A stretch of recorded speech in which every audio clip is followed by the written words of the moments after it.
Hey Kinders, wollt ihr mit euren Videocomputerspielen Geld verdienen? Ich erkläre mal ganz einfach, wie das geht. Ihr kauft mit eurem hart verdienten Geld meine Blockchain-Währung, die komplett auf Spielgeld basiert. Spekuliert hat, was ein größerer Vollidiot... Ich meine... Gamer daherkommt, der wiederum mehr Geld dafür ausgeben will und ihr verkauft es ihm anschließend zu einem höheren Preis. Alles, was ich dafür verlange, ist eine winzige Provision. Keine Sorge wegen der Umwelt. Die ist eh schon am Arsch.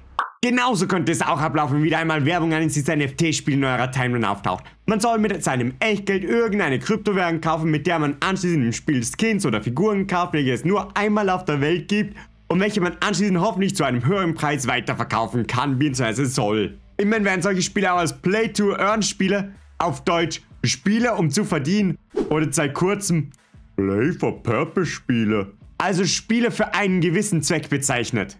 Der Zweck ist Geld verdienen. Ich will hier nicht bis ins kleinste Detail NFTs erklären. Nur so viel.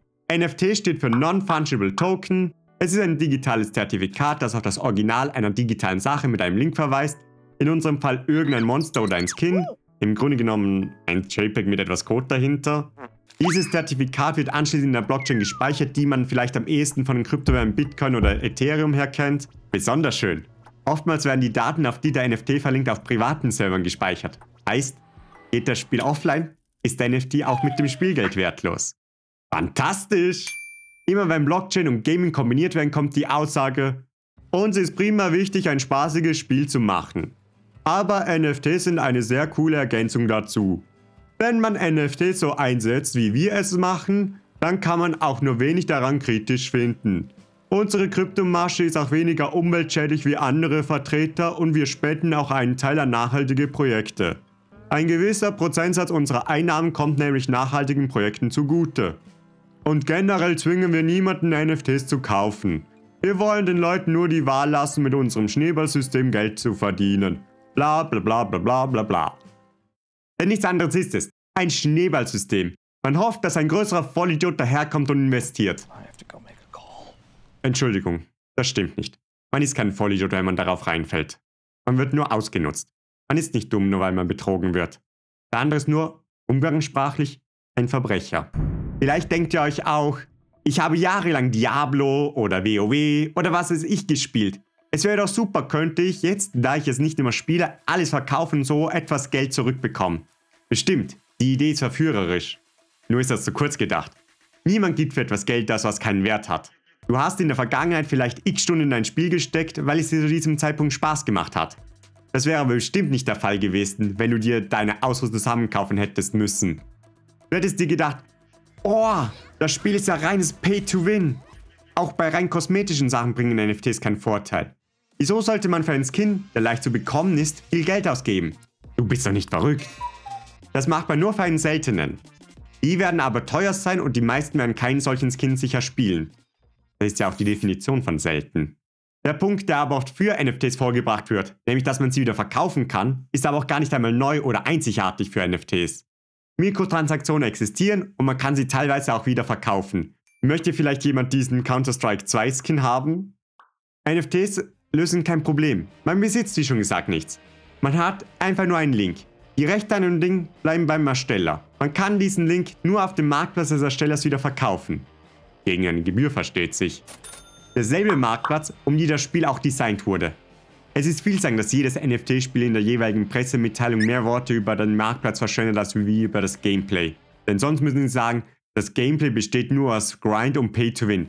Genau wie bei jedem Free-to-Play Crash Grab, wo man versucht, psychologisches Verhalten von normalen Menschen für maximalen Profit auszunutzen.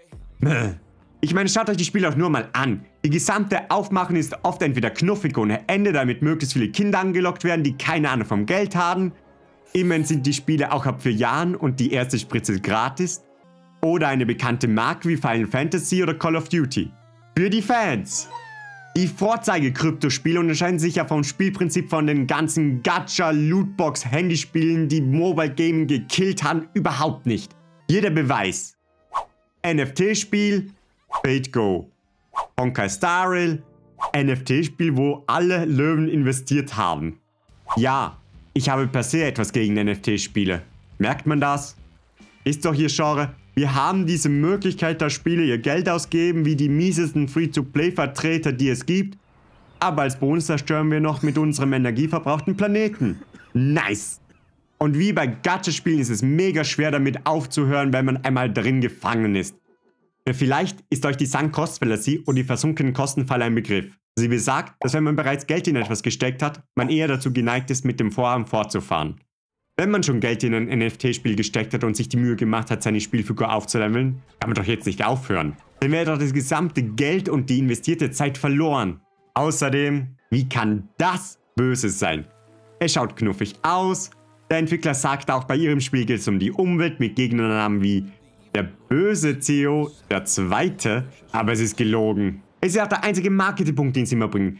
Der Hauptfokus, um das sich das Spiel dreht und sich alles andere untergeordnet hat. Es geht dabei um Finanzen. Und diese Finanzen werden bei den NFT-Spielen gedeckt von einem Schneeball. Neben den ganzen anderen Psychotricks wie 1 bis zum Mal liegen, Content hinter einer Bezahlschranke verstecken, tägliche Login-Boni, künstlicher Zeitdruck, Punkt. Darum, wenn ihr irgendwo ein NFT-Spiel seht, geht einfach weiter. Dort gibt es keinen Spaß. Meine Landratten.